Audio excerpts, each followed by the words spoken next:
Welcome to the Adult Education Hour for Sunday, December 6, 2020. My name is Matt Skinner. I serve as the scholar for adult education at Westminster Presbyterian Church in Minneapolis. And today is part two of two sessions with the Reverend Dr. Paul Capetz. If you missed last week's episode with Paul, you might even want to pause this and watch it later and go back and find that one in the archives, because today we are doing question and answers. I have many questions that were submitted by people who watched last week and who are eager to engage you, Paul, by long distance. So again, if you're new to this, Paul Capetz is the senior minister at Christ Church by the Sea. I didn't write this down. That's correct.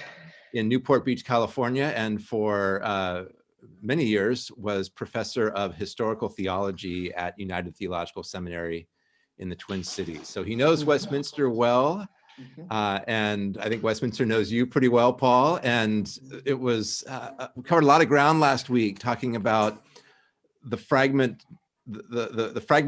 we see, or the polarization we see in Christianity, especially in America, especially among Protestants today. And I think I'll just jump right in with some of the questions. Sure, some of the historically oriented questions were people wanting to know more about how evangelicalism and fundamentalism connect or do not connect. We talked last week about the fundamentalist modernist controversy or debate, which is 120, 110, I think, years old. And what we call a fundamentalist today might be something different from then, but people understood the historical origins of what most people call evangelicalism today as something different. So do you want to say a little bit more about that, and then also comment about whether or not there are more options today than just fundamentalist or modernist?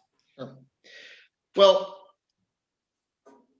the person who posed this question is on target in supposing that fundamentalism and evangelicalism are not identical. They can coincide, but they're not identical historically. When evangelicalism arose, there was no such thing as fundamentalism. Evangelicalism arose in the 18th century as a part of a larger movement within Europe that we call pietism. And the word pietism comes from the word piety, which stresses what we might call a religion of the heart, as distinct from mere intellectual assent to doctrines that are formulated in creeds and confessions of churches.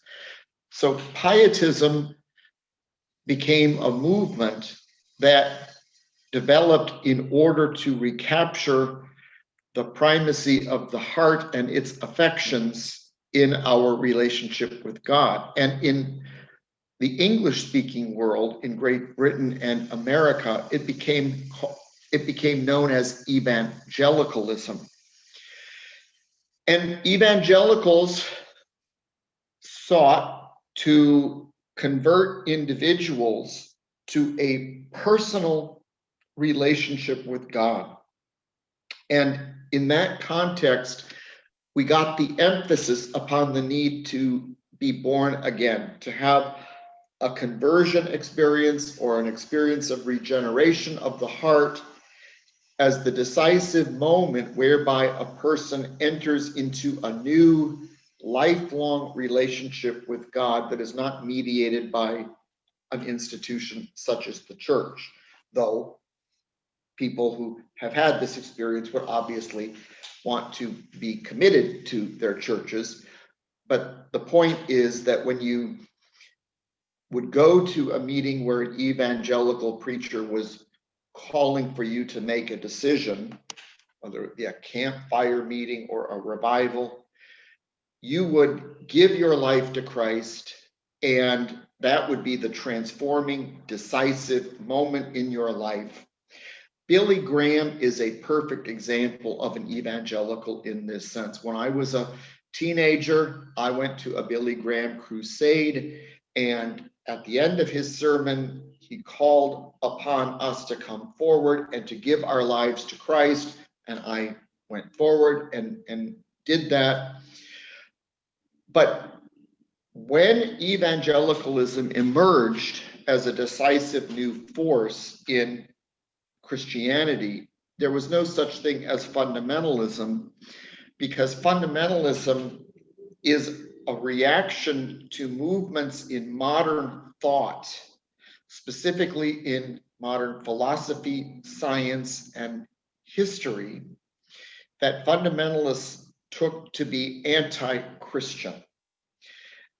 And we don't really have the origins of fundamentalism until the late 19th century, and then the fundamentalist modernist controversy came to a head in the early part of the 20th century. But the crucial point is that many people who were evangelicals became fundamentalists as a way to defend their theological interpretation of this life-transforming evangelical experience that they had of being born again, because they saw certain ideas, specifically in the realm of science, the idea of biological evolution as a threat to the belief that we have been created by God. And they saw modern, what we call modern historical critical studies of the Bible, which is simply to say, one is studying the Bible using the means of modern historiography, the same methods that we would use to study any other ancient document were applied to the Bible and came up. The results of that study was to come up with conclusions that were in certain respects at odds with the ways that Christians and Jews had traditionally understood the Bible, such as it became impossible from that framework to believe that Moses had actually written the Pentateuch, the first 5 books of the Old Testament, to take one famous example, okay? And so fundamentalists believed that these products of modern thinking were attacks on Christian faith. And the interesting thing is that many people who were nurtured in that evangelical tradition did not become fundamentalists, but became what we call liberals or progressives. They embraced these aspects of modern thought, what fundamentalists call disparagingly modernism. And that's why in all mainline Protestant seminaries, such as the one you teach at, or the ones that I've taught at, these modernist ideas that are rejected by fundamentalists would be part and parcel of the standard theological curriculum. So historically, there's no necessary connection between evangelicalism and fundamentalism, though today, many people who would call themselves evangelicals are usually also fundamentalists. Having said that, however, there has been an interesting attempt within evangelicalism in the 20th century, or at least some parts of evangelicalism, to separate and distinguish themselves from fundamentalism by having more nuanced understandings of biblical authority and to be able to incorporate some, if not all, aspects of modern historical critical study of the Bible. Would you agree with that characterization, Matt? I would, yeah. That it's not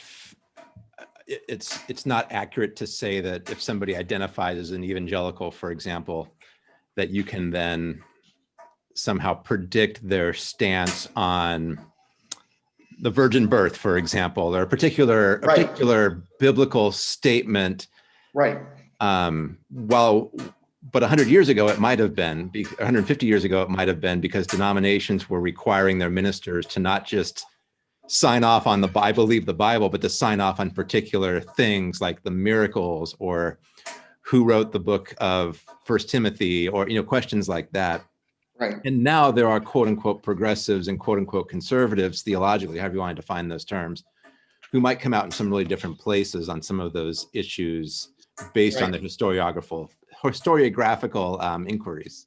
Right. There's been a lot more theological movement within so-called evangelical circles in the last half century that have clearly differentiated what you might call mainstream evangelicalism from fundamentalism, though they still tend to be pretty theologically conservative by comparison with mainstream Protestantism or mainline Protestantism, whatever you want to call it.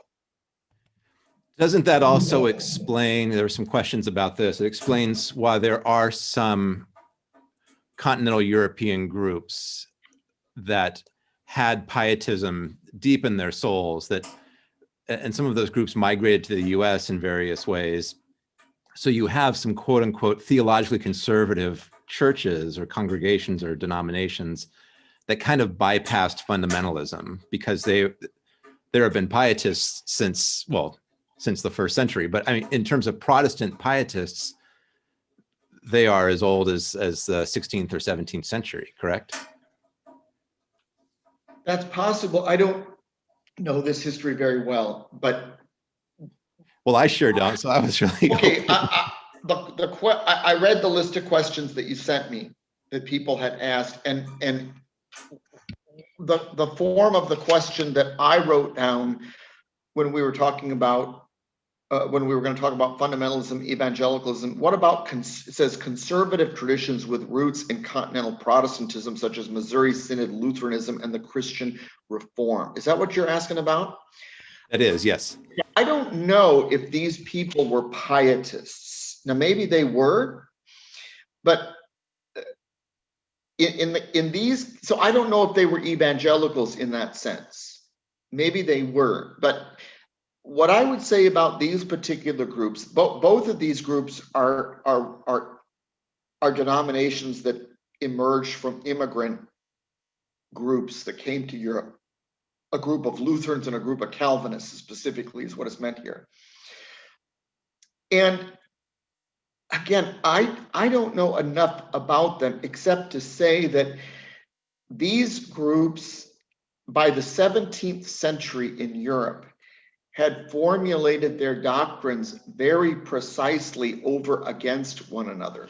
The Calvinists and the Lutherans being the two main branches of Reformation Protestantism in Europe, so that by the end of the 16th century and into the 17th century, both of these groups, one claiming Luther as its main reformer, the other claiming Calvin as its main reformer, had come to conflict with one another about how to understand certain doctrinal issues. And they each had, by the 17th century, formulated in rather rigid terms their doctrinal stances over against one another. All I can say about these groups that came to America and that were the heirs of this kind of, we call it Protestant orthodoxy, is that they maintained these traditions. And it's possible that they either became fundamentalists. I think the Missouri Synod Lutheran is a fundamentalist church, or they just remained extremely conservative and extremely resistant to the inroads of modern thought. But you need to ask someone like Mark Granquist on your faculty that question. I don't know enough about those groups to speak to that. It did come up, one person emailed me and said it would be great to have some kind of a map so that we can kind of trace out 20th century American Protestantism. Well, American Protestantism is extremely complex. And when I studied in Germany, there's really only two kinds of Protestantism in Germany that anybody really cares about. And it's Calvinism and Lutheranism, right? And so they are just baffled by all this complexity that comes to us in America. And it is confusing. One of the most difficult classes I ever had to teach when I was a seminary professor was the course on American religious history. It's enormously difficult to find categories with which to organize a class because there's a million different things going on. Right. And I would say even more recently with, in a lot of ways, the breakdown of denominations. A family who has been Lutheran their whole lives might move to a new town and quickly join a Methodist church because they like the youth. Right. I mean, those kinds of loyalties no longer exist in the same way. Right. They once did. Right. I'm speaking to a Presbyterian pastor serving a Methodist church. So right. Yeah.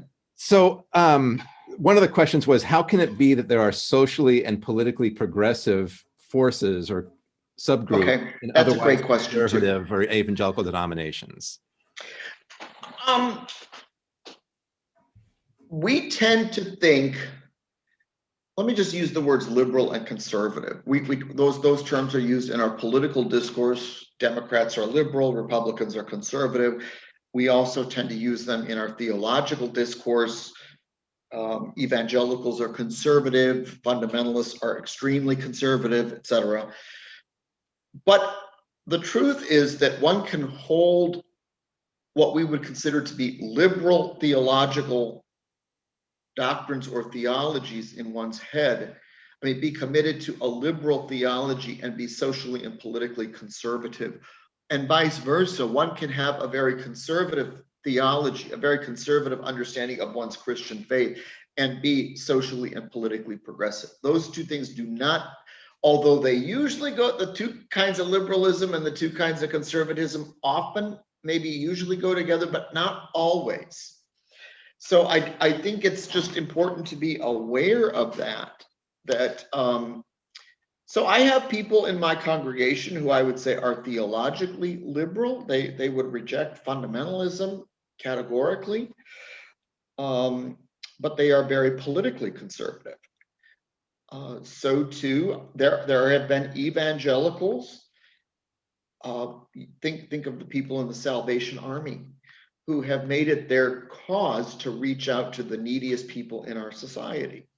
Now, I don't know if they would necessarily, they might not vote liberally because of other more recent issues that have entered the political scene, such as homosexuality and abortion. That would mean that many, if take homosexuality and abortion out of the equation for a moment, and just imagine that evangelicals like those in the Salvation Army were confronted with a choice between the Republican Party, which is politically conservative, and the Democratic Party, which is liberal or progressive in the sense that it reaches out to the economically less fortunate. Probably evangelicals like that would vote for the Democratic Party. You see what I mean?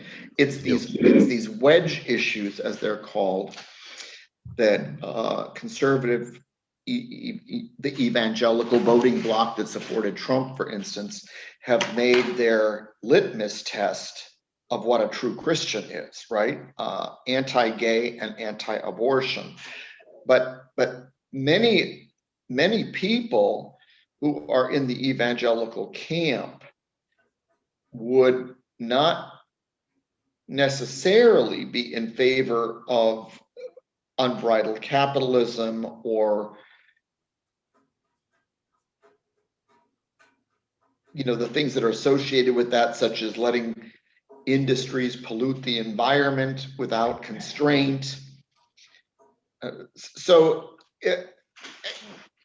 evangelicals, again, it's hard to make generalizations without qualifying them all the time.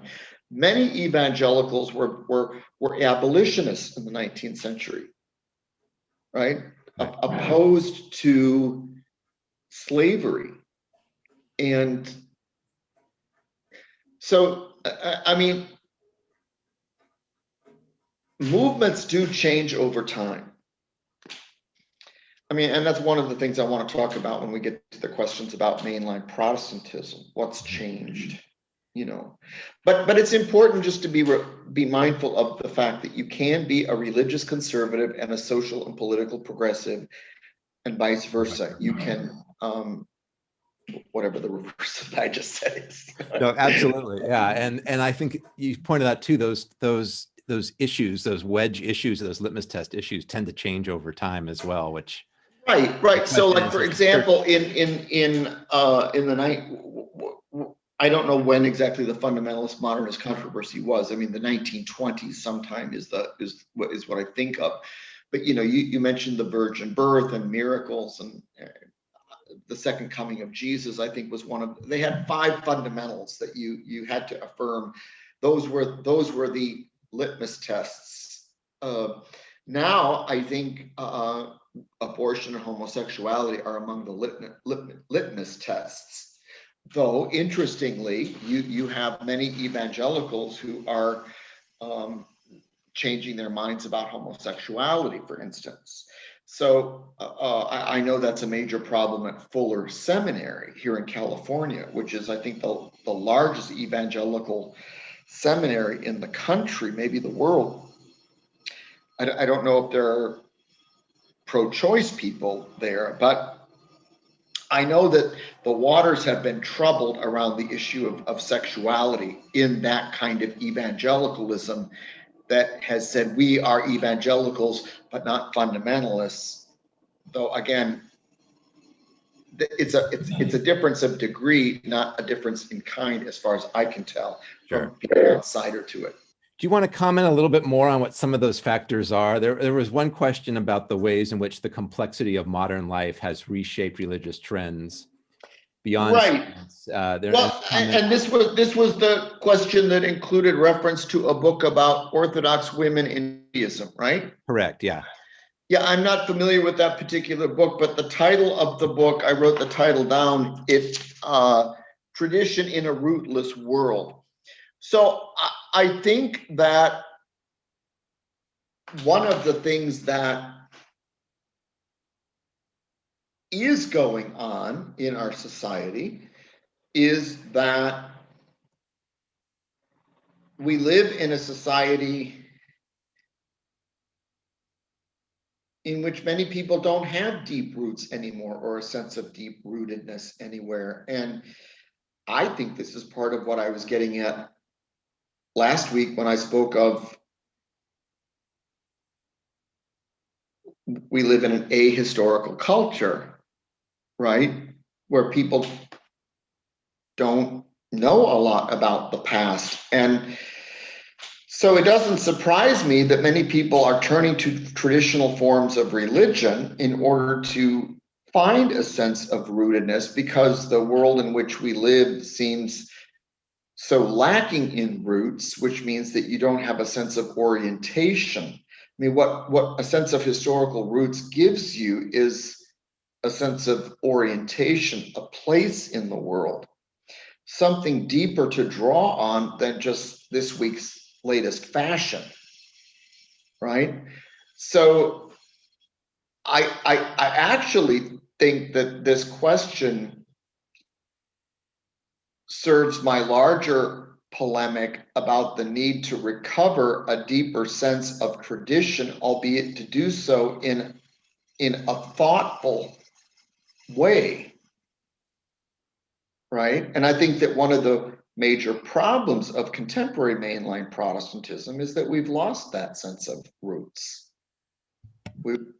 And that's related to my polemic about not thinking deeply enough about our past and who we are as Christians. Maybe this question's the best one to bring in here. I'm trying to thread the questions in a way that lets the conversation make sense. Right.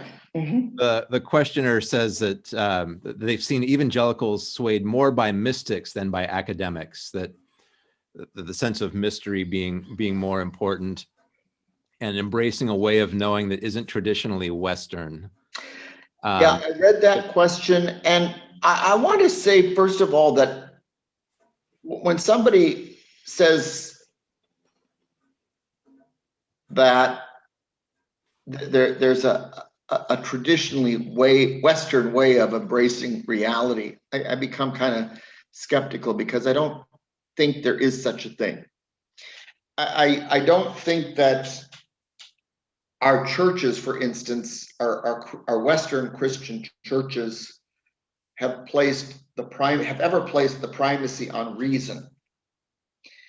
And I'm not placing, within a religious context, I'm not placing the primacy on reason either, because I don't think that Catholicism or Protestantism, to take the two major forms of Western Christianity, have ever said that the primary way we get to know God is through our reason or our intellect. They have said that we get to know God either through faith alone or through faith and love, in the case of Catholicism. And in both cases, those are understood as primarily affective orientations of the heart. Even faith is not primarily understood in the Protestant traditions as an intellectual assent to doctrines, though doctrines explicate what that means at a later stage of the game. It means primarily trust. So I think there is in that question something that I have to take issue with. Now, if evangelicals, is this person talking about former evangelicals who have become something other than evangelicals when it is said that they have been swayed by mystery? Is that what I'm to understand by the question? My hunch is that behind the question is a way of saying that you're not going to you're not going to win converts by appealing to the head, that a kind of, this is my term, a kind of progressive apologetic, right, or kind of progressive persuasion is going to be less effective than appealing to the heart and encouraging people to embrace mystery. And it probably comes out of the way in which I think last week you were talking about anti-intellectualism being kind of the hallmark of certain expressions of popular Christianity. And so the opposite of that, what is the opposite of anti-intellectualism? It's not necessarily a really smart church or a church where everybody's got their nose in a book all the time, but it's a church that's helping people embrace mystery. So I think it's an invitation to talk about how head and heart matter, not just in terms of what does it mean to be a person of faith, but also in terms of how we navigate this religious landscape where. Well, this set of questions needs to be unpacked because there's a lot of going on here as I read from the questions. First of all, as students of rhetoric have known ever since ancient Greece, people are persuaded by appeal to their emotions, not by appeal to their rational intellect. Now, that can either be a good thing or a bad thing, depending on who's doing the persuading. There's a wonderful scene in the movie The King's Speech, which you may remember is a movie about the King of England who had a stutter and therefore couldn't give a good speech in public. And so he learns how to give one. And in the movie, which is during World War II, it shows him watching a newsreel with his family in which Hitler is giving a rousing speech to his followers. And they're all cheering and applauding and, saluting the Fuhrer. And one of the king's daughters says, "Daddy, what is he saying?" And because the king doesn't know German, he doesn't know what Hitler is saying. And so he says, "I don't know what he's saying, but whatever it is, he's saying it extremely well." And this is the point, is that Hitler, like Billy Graham, knew how to appeal to the emotions of people. I'm not saying that they're in the same moral category. I'm not saying that Billy Graham misused rhetoric. I get that, yeah. So I would say that Hitler did for evil purposes, right? So I agree with the questioner that the fundamental attractive force in religion is not intellectual. We could call it emotional-spiritual or something like that.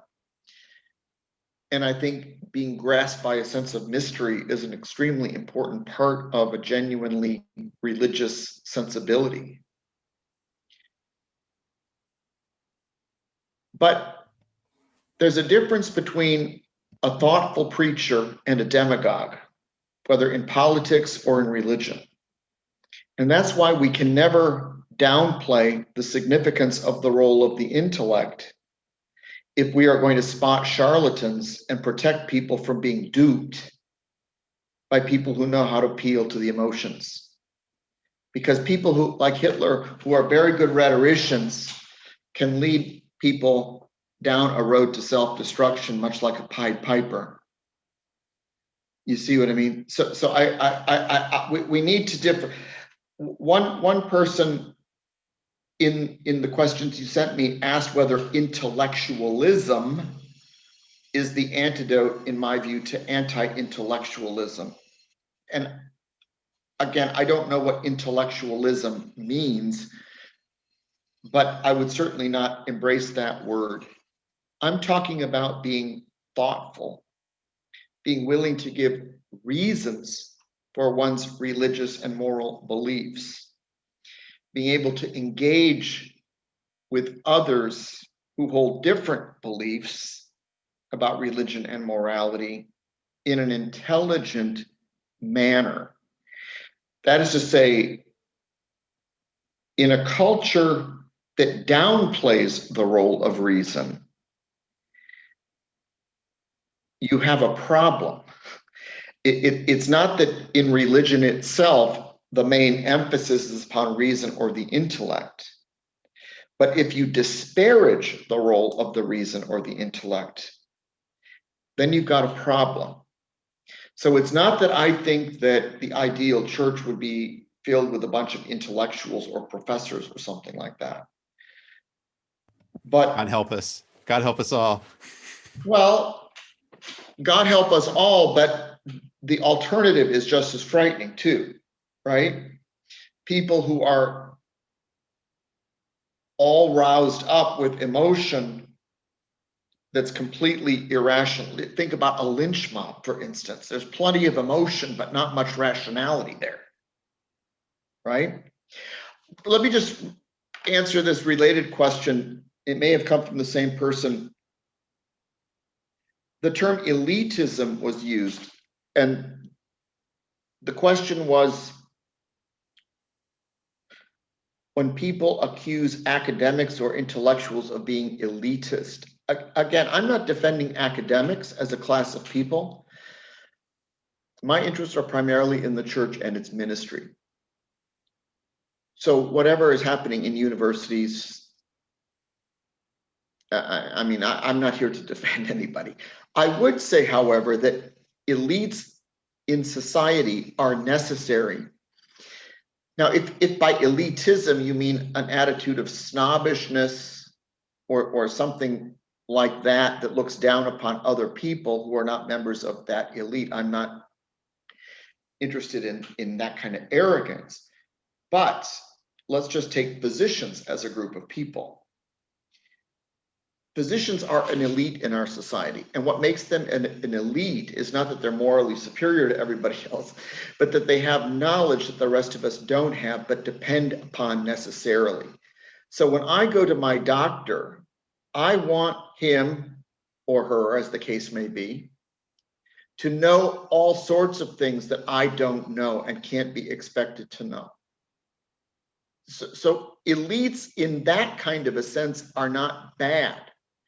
Maybe elitism, if I had a doctor who looked down upon all of his patients because we hadn't been to medical school, you might call that elitism, but then that would be, well, why would that person even become a doctor? I mean, you see what I mean? How ridiculous that is.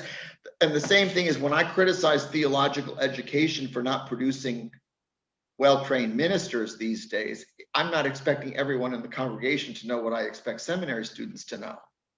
You see what I mean? But those of us who are in churches with a professional ordained ministry have a right to expect that they're going to be elites in a sense that they possess knowledge that's required for leading the church that we don't expect everybody else in the pew to have. Do you understand the distinction? I do. Okay. I want to keep us moving along too. Sure, and I just want to say that the word humility was used here. As followers of a humble Christ, what might our response be? And I was reminded of a distinction that Reinhold Niebuhr made, who was a major theologian and ethicist in the 20th century. And Reinhold Niebuhr referred to a line in one of the Apostle Paul's epistles where Paul speaks of himself as a fool for Christ. And Reinhold Niebuhr says, there's a difference between being a fool for Christ and a plain damn fool.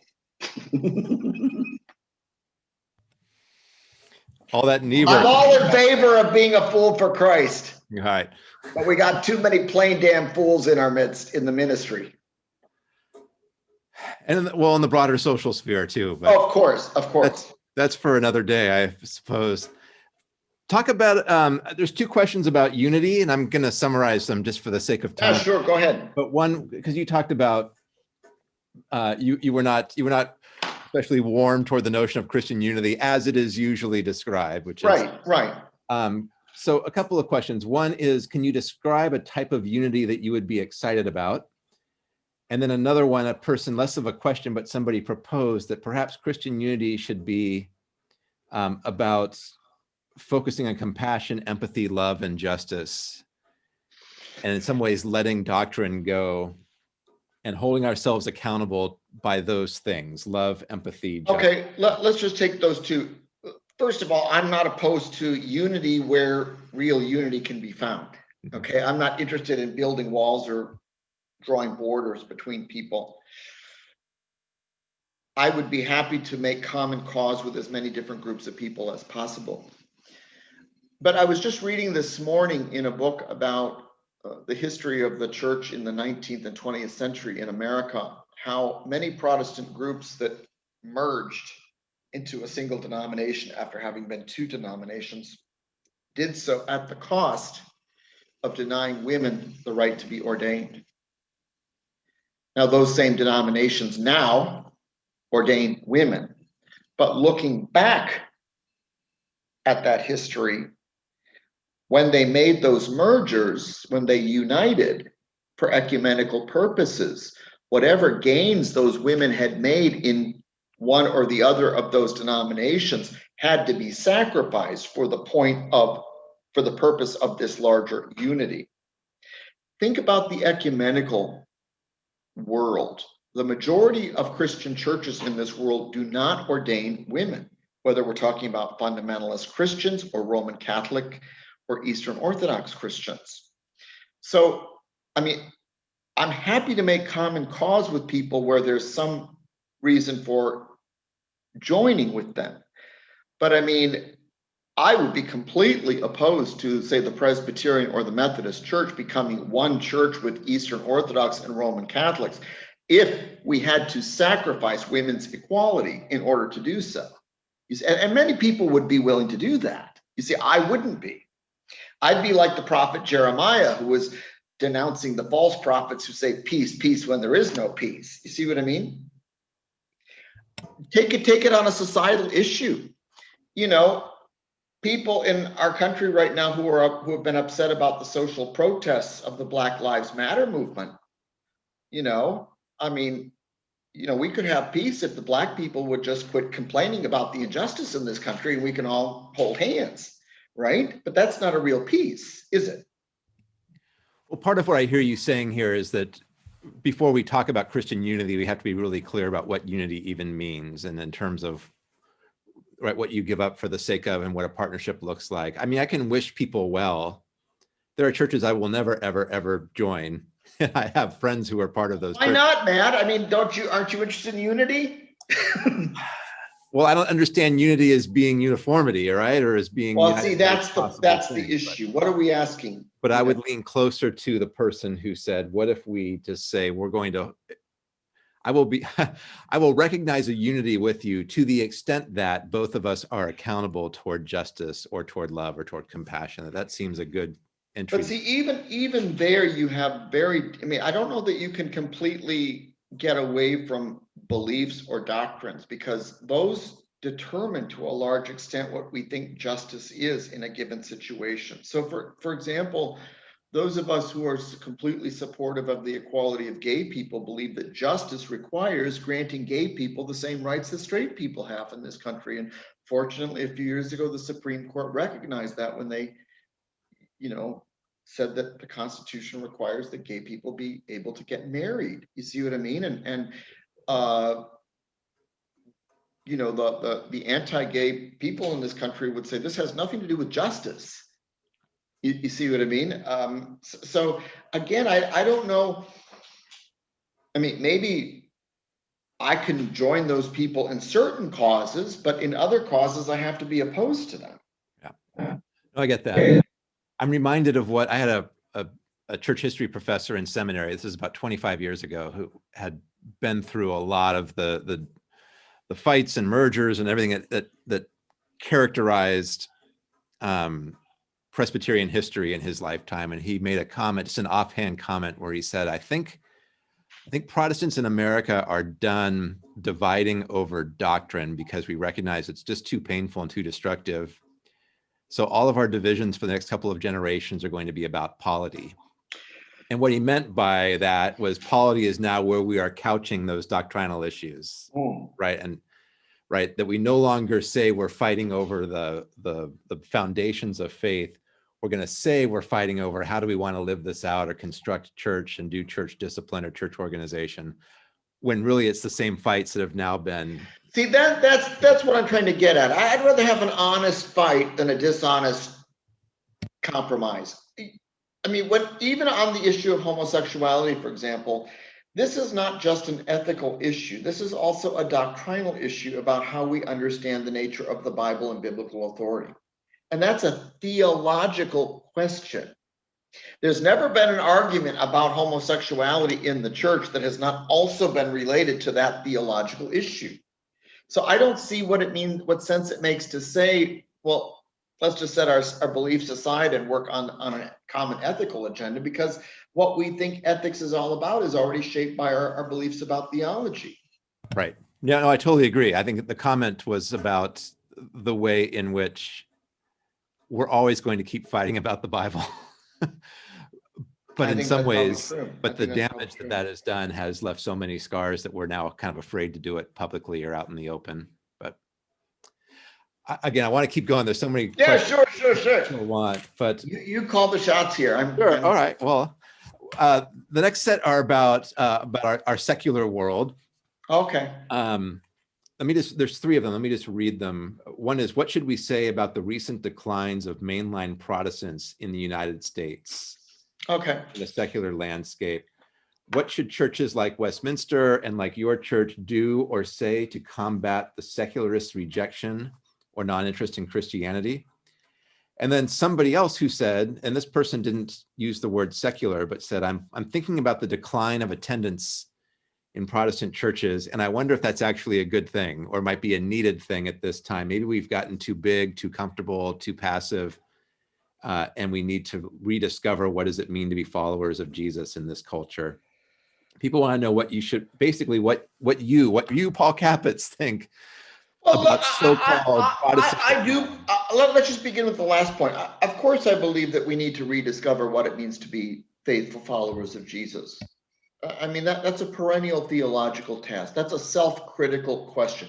We can't answer that question, by the way, without thinking deeply, right? Theologically. So I'm all in favor. Yes, I never want to be complacent, and I would have to say that most white Protestant churches in this country aren't as big as Westminster. So I don't know. I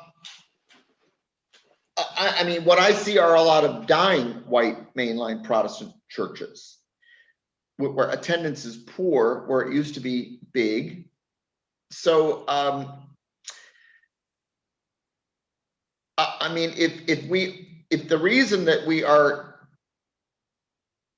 not doing well institutionally is because we haven't been faithful followers of Jesus, then by all means, I want us to be faithful followers. But I don't think we can say a statement like that while circumventing this larger issue about what I've called anti-intellectualism. Let me just cite a book that I pulled off my shelf by John Cobb, who's a Methodist theologian.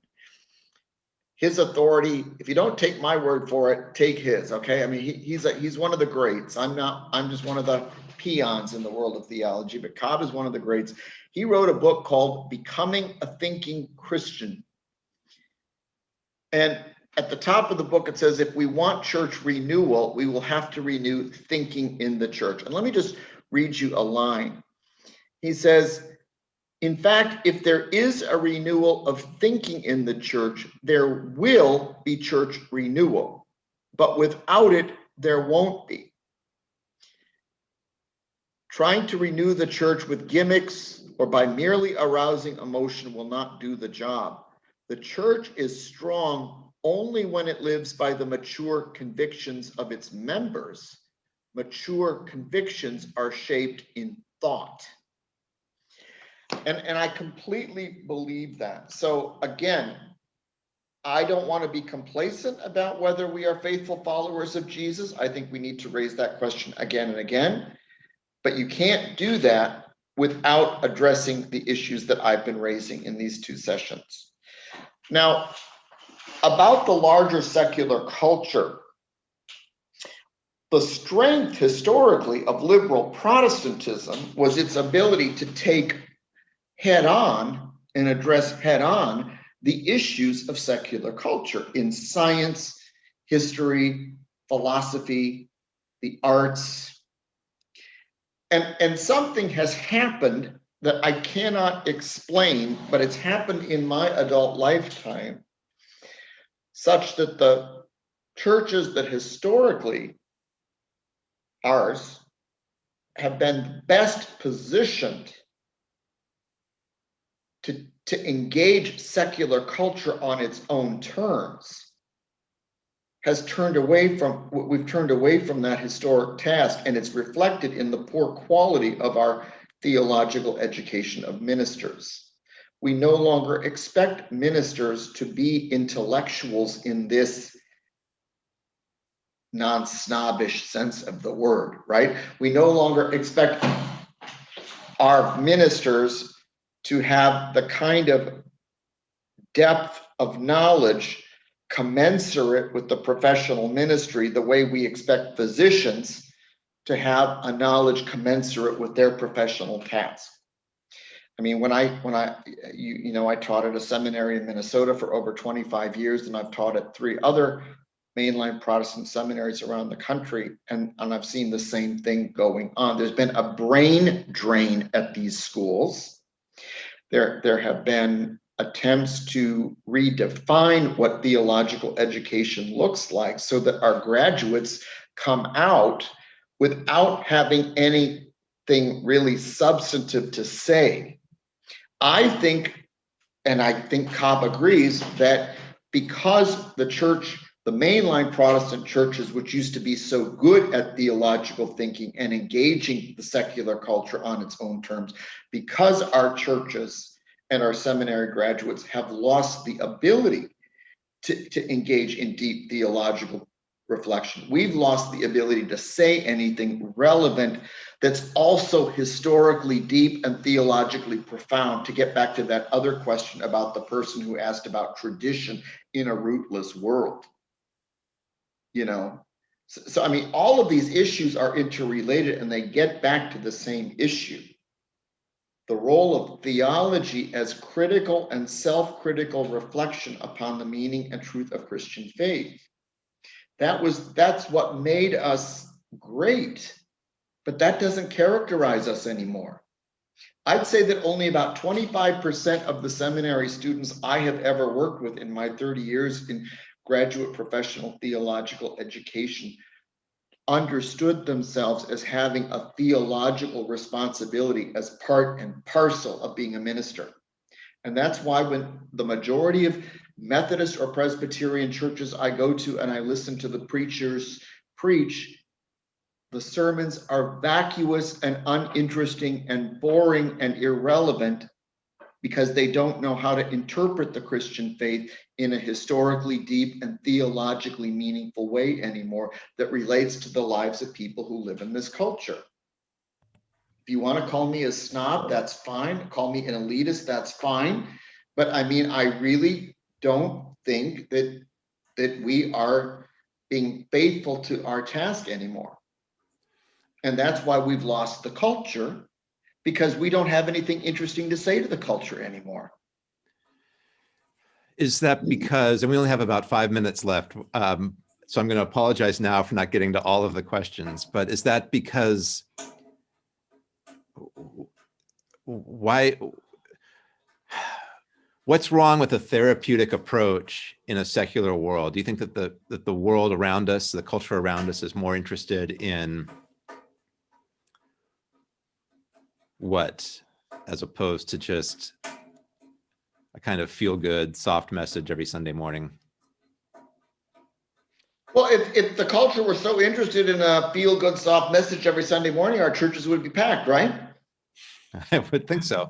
Well, I mean, Yeah. so obviously, something's missing.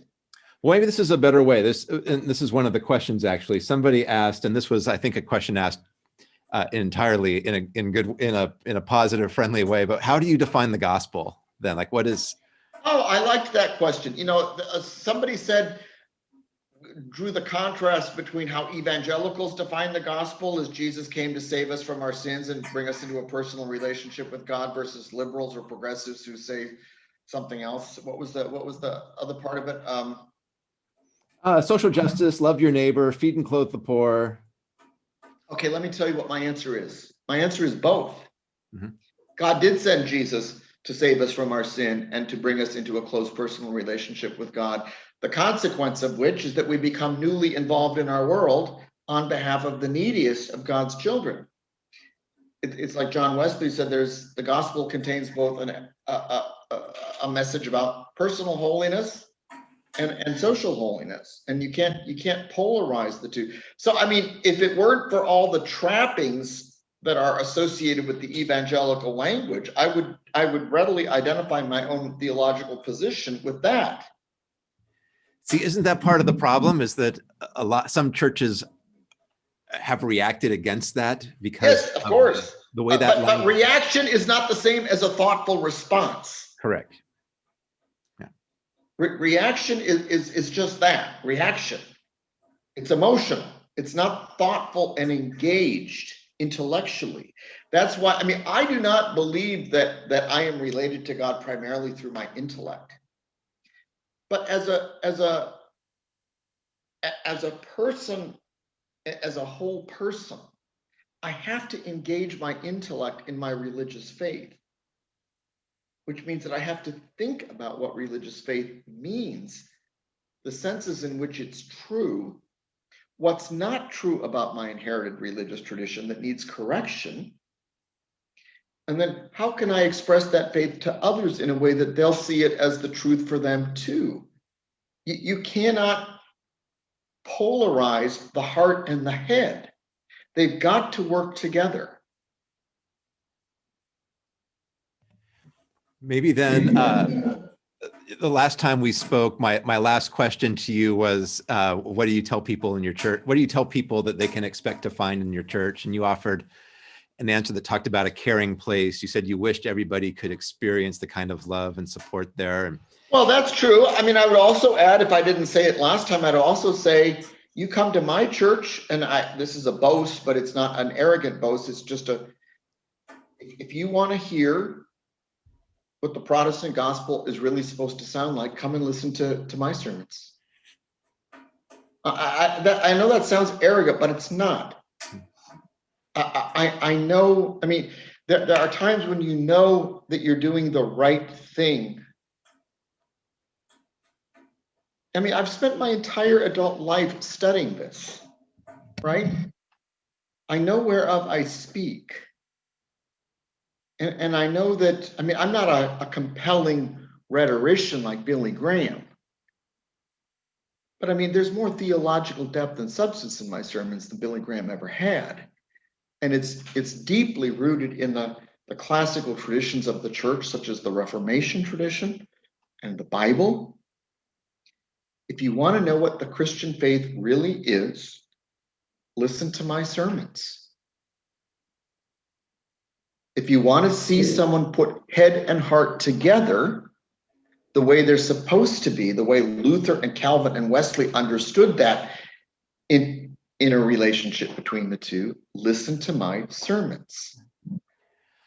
I think, I appreciate what you just said, and I follow you. Let me try to put it into context, I think, for folks who are watching.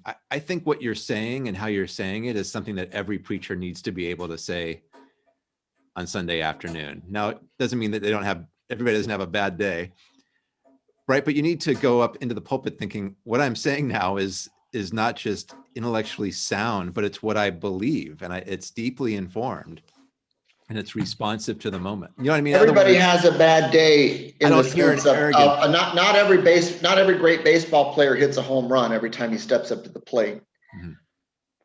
Not every sermon I preach is a great sermon, but every sermon I preach is a good sermon. You know what I mean? Or maybe a faithful sermon is a better way of talking than good, bad. Well, good in the sense that it faithfully communicates the substance of the gospel message in a way that can be understood by people today. Yeah. Well, what I need to wrap us up because we're going to have we've got timing issues on Sunday mornings. Sorry. As well.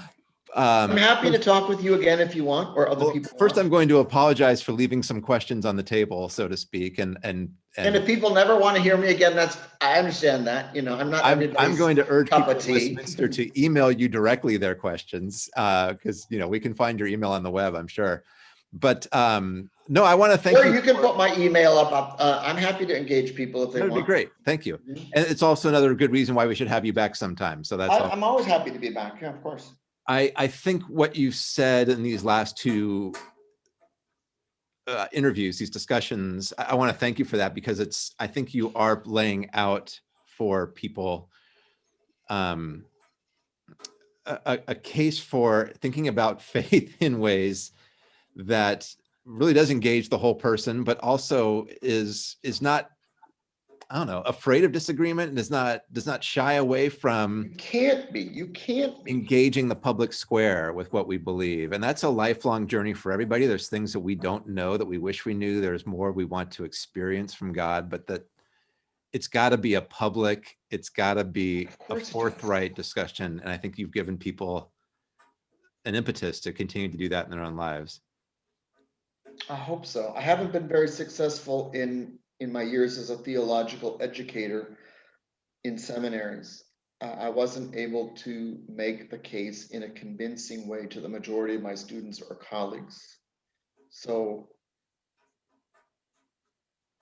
I wouldn't be surprised if there are people who are turned off by what I say in your congregation because they hear me as being arrogant or elitist or some such thing like that. But again, I just know in my heart that there's something terribly wrong in our churches right now. That is, and the problem is located in the professional ministry and in its theological education. It's not the people in the pews. And it's not the people in the street who aren't coming to our churches either. Right. Well, thank you, Paul. Thanks for your wisdom and for your passion. On behalf of everybody at Westminster, I want to say just thank you for being with us. Good to be with all of you. Thank you so much.